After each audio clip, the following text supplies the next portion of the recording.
있습니다. 회개와 절제와 경건이라고 하는 이 사순절의 신앙 정신들이 이 절기를 통해서 분명하게 되어지시기를 소원합니다. 복음서를 보면 예수님께서는 사람들을 가르치시기 위해서 여러 가지 방법을 사용하시는데 대표적인 방법이 비유입니다. 이 여러 가지 비유 가운데 오늘은 겨자씨의 비유를 통해서 주시는 말씀을 함께 묵상하려고 합니다. 오늘 본문을 보시면 천국은 마치라는 말을 하시고 있습니다. 그러니까 이 비유의 말씀은 하나님의 나라의 원리와 하나님의 나라의 능력을 설명하시기 위한 비유임을 알 수 있습니다. 그런데 놀라운 것은 주님께서 하나님의 나라의 원리를 설명하시면서 겨자씨를 비유의 소재로 사용하셨다는 것입니다.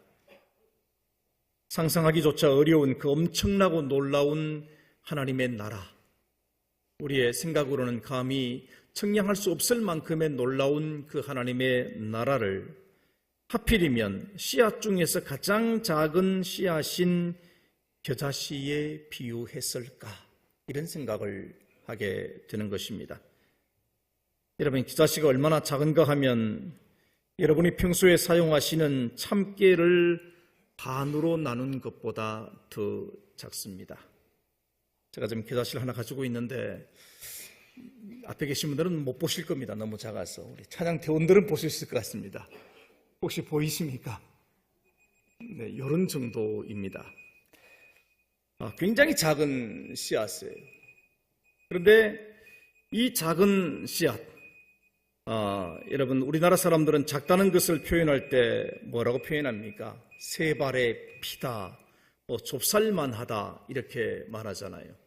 근데 이스라엘 사람들은 작다는 것을 또 혹은 보잘것없다는 것을 표현할 때 겨자씨와 같다, 이렇게 표현을 합니다. 본문 31절과 32절을 다시 한번 보겠습니다. 또 비유를 들어 이르시되 천국은 마치 사람이 자기 밭에 갖다 심은 겨자씨 하늘 같으니 이는 모든 씨보다 작은 것이로되 자란 후에는 풀보다 커서 나무가 되매 공중의 새들이 와서 그 가지에 깃들이느니라. 아멘. 주님의 이 말씀과도 같이 이 겨자씨는 놀라운 성장을 보입니다. 사실은 잘 보이지도 않는 이 작은 씨앗이 평균적으로 1m 50 정도 자라게 되고요. 갈릴리에 가면 어떤 종류의 겨자씨는 3m 이상 자라게 됩니다. 제가 성지순례 갔을 때 한번 키를 재본 적도 있습니다. 재봤더니 굉장히 크더라고요. 제가 재봐도 3m가 훨씬 넘는 그런 정도의 겨자 풀을 보기도 했습니다. 그래서 주님은 이 작은 씨앗이 자라나서 나무가 되고 공중의 새들이 와서 깃들인다, 이렇게 말씀을 하셨습니다. 물론 겨자풀은 나무가 될 수 없습니다.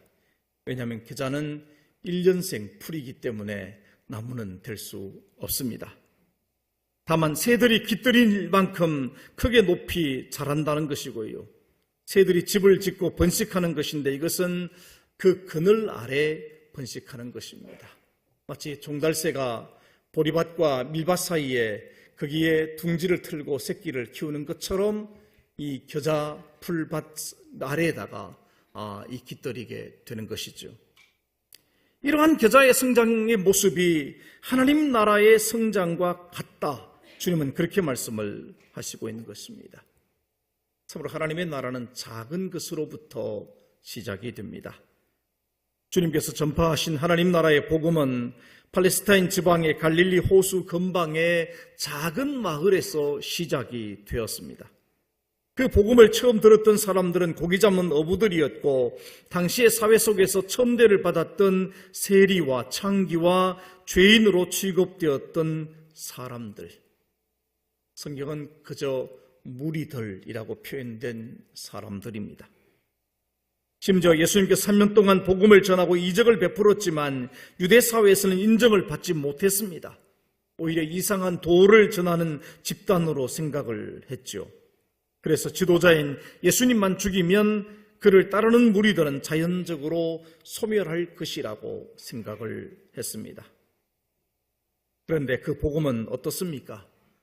오늘날 누룩처럼 번져나갔고 덜불처럼 번져서 성경은 세계 중요한 언어의 97% 이상으로 번역이 되었고 세계 곳곳에 하나님의 교회가 세워지고 복음 선교사들이 활동을 하게 되었습니다. 그렇다면 주님께서 겨자씨의 비유로서 하나님의 나라를 설명하신 이유가 무엇이겠습니까? 첫 번째는 연약함을 부끄럽게 여기지 말라고 하신 것입니다. 많은 사람들은 작은 것과 연약한 것을 부끄러워하는 경향이 있습니다. 예를 들면 집이 작다거나 삶의 형편이 어렵다거나 이런 것들을 부끄러워하는 그런 생각을 많이 보게 되는 것이죠.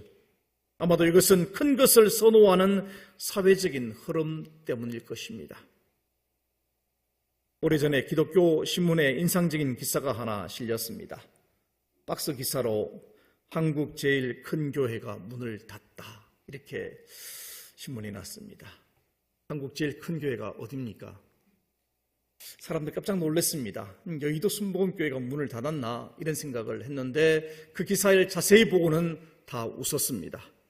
왜냐하면 이 교회는 여의도 순복음교회가 아니라 어느 목사님이 허름한 상가 건물 지하실 한 10평 정도의 교회를 개척하고는 교회 이름을 이렇게 지었습니다.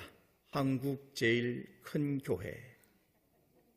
근데 여러 가지 상황이 어려웠던지 목사님이 결국은 교회를 문 닫게 되었다는 것이죠. 그래서 이것을 비꼬아서 한국 제일 큰 교회 문을 닫다 이렇게 신문 기사가 나간 것입니다.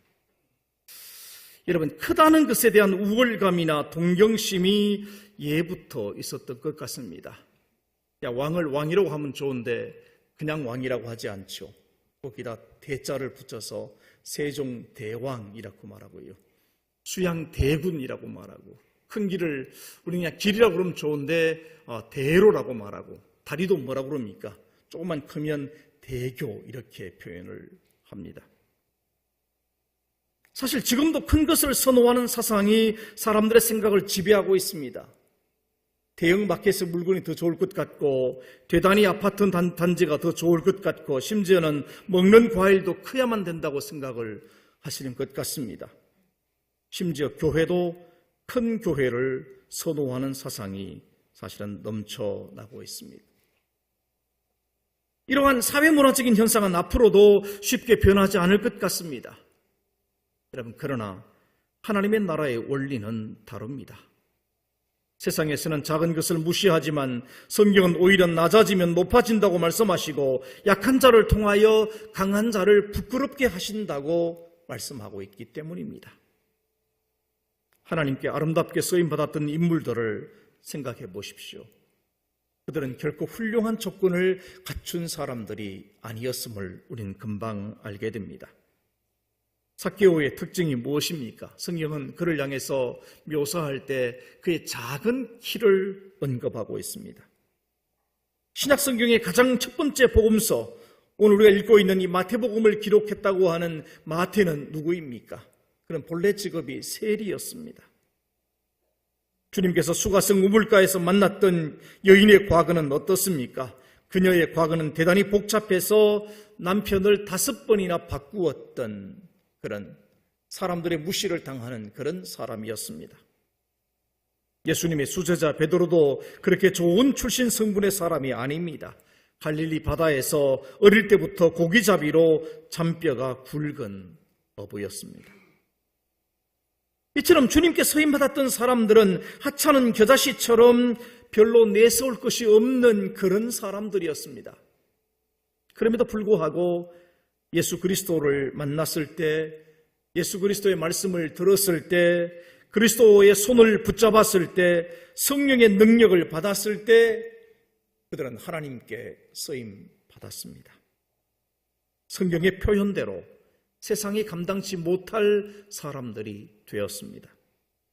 그러므로 주님은 이 비유를 통해서 작고 연약한 것이라고 해서 스스로 부끄럽게 여기지 말라는 것입니다. 이스라엘에서 겨자풀은 흔한 것입니다. 여러분, 한때 우리나라에도 길가에 가면 코스모스가 막 피어 있는 것처럼 겨자풀도 그렇게 길가에 피어 있는 것을 보게 됩니다. 그래서 중요한 것으로 취급받지 못했습니다. 그 씨앗은 너무나도 작아서 무시를 당했습니다. 그러나 하나님께서 주시는 햇빛과 비를 머금고 성장하기 시작할 때는 놀랍게 자라서 그 어떤 풀보다 더 크게 자라게 되는 것입니다. 오늘 여러분의 모습은 어떻습니까? 대형화를 추구하고 큰 것을 귀하게 여기는 세상적인 가치관에 눌려서 자신의 연약함과 부족함을 부끄럽다고 생각하십니까? 이제는 가치관과 생각을 좀 바꾸시면 좋겠어요. 하나님 나라의 원리로 바꾸셔야 됩니다. 겨자씨는 작지만 부끄러운 존재는 아니었습니다. 왜냐하면 그 속에는 생명력이 들어있기 때문입니다. 우리가 두 번째로 듣고자 하는 말씀이 바로 여기에 있습니다. 하나님의 나라의 능력은 생명에 있다는 것입니다. 예수님께서는 작다는 이유 때문에 겨자씨에 대한 비유를 말씀하시는 것이 아닙니다. 여러분, 작은 것은 훨씬 많아요. 모래알도 작습니다. 먼지는 더 작습니다. 그러나 그것들과 겨자씨가 다른 것이 있다면 생명력입니다. 모래나 다른 것 어떤 것이라도 그런 작은 것이라고 해서 땅에 심어서 물을 준다고 그게 무슨 변화가 있는 것이 아닙니다. 생명이 없으면 아무런 변화가 나타날 수 없는 것입니다. 그러나 겨자씨는 다릅니다. 그 안에 생명이 있기 때문에 싹이 나고 자라납니다. 겨자씨의直径은 여러분 1mm도 안 됩니다. 1mm가 채 되지 않는 그 작은 겨자씨이지만 그것이 자라서는 엄청나게 커진다는 거예요. 모든 나물보다 크게 자랍니다. 1.5m, 3m 이상 그렇게 높이 자라죠. 그리고 새들이 날아와서 그곳을 안식처로 삼습니다. 이처럼 겨자씨는 작지만 나중에는 창대합니다. 왜냐하면 겨자씨 안에 생명이 있기 때문에 그렇습니다. 주님께서 오늘 우리에게 주시고자 하신 것은 무엇입니까? 여러분, 그것은 생명입니다. 요한복음 5장 24절의 말씀을 같이 한번 읽어보도록 하겠습니다. 내가 진실로 진실로 너희에게 이르노니 내 말을 듣고 또 나 보내신 이를 믿는 자는 영생을 얻었고 심판에 이르지 아니하나니 사망에서 생명으로 옮겼느니라. 아멘. 주님이 우리에게 주시고자 하시는 것은 엄청난 축복이나 엄청난 물질이 아닙니다. 정말 중요한 것은 생명입니다. 겨자씨를 언급하는 말씀 가운데 마태복음 17장 20절의 말씀이 또 있습니다. 이르시되 너희 믿음이 작은 까닭이니라. 진실로 너희에게 이르노니 만일 너희에게 믿음이 겨자씨 한 알만큼만 있어도 이 산을 명하여 여기서 저리로 옮겨지라 하면 옮겨질 것이요 또 너희가 못할 것이 없으리라. 이 말씀은 한 소년을 치유하신 다음에 제자들과 함께 나눈 말씀입니다. 제자들은 자신들이 병든 소년을 치유하지 못한 이유가 무엇이냐고 물었고 주님은 대답하시기를 너희들 속에 겨자씨 한 알만한 믿음이 없기 때문이다. 이렇게 말씀을 하셨습니다. 주님은 이 말씀을 통해서 믿음을 겨자씨에 비유하고 있습니다. 이렇게 비유하신 이유는 참 믿음이란 그 크기의 문제가 아니라 생명에 있다는 것을 가르쳐 주시기 위해서입니다. 믿음이 겨자씨 한 알만큼만 있어도 산을 옮길 수 있다는 것입니다. 여러분, 예수님 당시에 이스라엘을 지배하고 있던 나라는 로마였습니다. 로마는 막강한 군대의 힘으로 이스라엘을 지배했고 이스라엘 사람들은 로마 시민이 되는 것을 동경했습니다. 실제로 많은 사람들이 큰 돈을 주고 시민권을 사기도 했습니다. 주님의 비유처럼 자신들은 겨자씨처럼 작은 존재로 여겼고 로마는 산처럼 큰 존재로 생각을 했던 것입니다. 그런데 주님은 겨자씨처럼 보이는 하나님의 나라의 능력과 산처럼 보이는 로마의 힘에 있어서 근본적인 차이점이 있다고 말씀하고 있습니다. 그것은 하나님의 나라는 생명에 있고 로마의 힘에는 생명이 없다는 것입니다. 그러므로 겨자씨 한 알만한 믿음만 있어도 산처럼 보이는 로마도 이겨낼 수 있다는 말씀을 하신 것입니다. 실제로 갈릴리에서 시작된 겨자씨 같은 하나님 나라의 생명 앞에 로마는 무릎을 꿇었습니다. 기원 313년에 로마는 기독교를 인정을 했고 조금 더 지나지 않아서 기독교를 국교로 인정을 하면서 정말 주님 앞에 그들은 무릎을 꿇은 것이죠. 예수님의 비유대로 겨자씨 하늘만한 그런 믿음이 로마라고 하는 거대한 산을 옮겨버린 것입니다. 하나님의 나라는 크냐 작으냐에 있지 아니하고 생명이 있느냐 없느냐에 있습니다. 여러분의 삶의 모습이 얼마나 위대하냐 아니냐가 문제가 아니라 그의 삶 속에 생명이 있느냐는 것과 다른 생명을 살리고 있느냐가 중요한 것입니다. 겨자씨의 생명력, 주님은 그것을 복음의 생명력에 비유하신 것입니다. 그리고 그 복음의 생명력은 곧 예수님 자신입니다. 예수님이 곧 생명이고 능력입니다. 요한복음 6장 35절을 보면 이렇게 말씀하시죠. 예수께서 이르시되 나는 생명의 떡이니 내게 오는 자는 결코 줄이지 아니할 터이요 나를 믿는 자는 영원히 목마르지 아니하리라. 요한복음 6장 48절에서 내가 곧 생명의 떡이니라 이렇게 말씀하십니다. 주님은 우리에게 생명을 주시기 위해서 이 땅 위에 생명의 떡으로 오셨다고 하는 말씀이죠. 예수님은 우리 인생의 꿈이요 우리의 소망이며 우리의 반석이시며 우리의 능력이며 우리의 모든 것이 되십니다.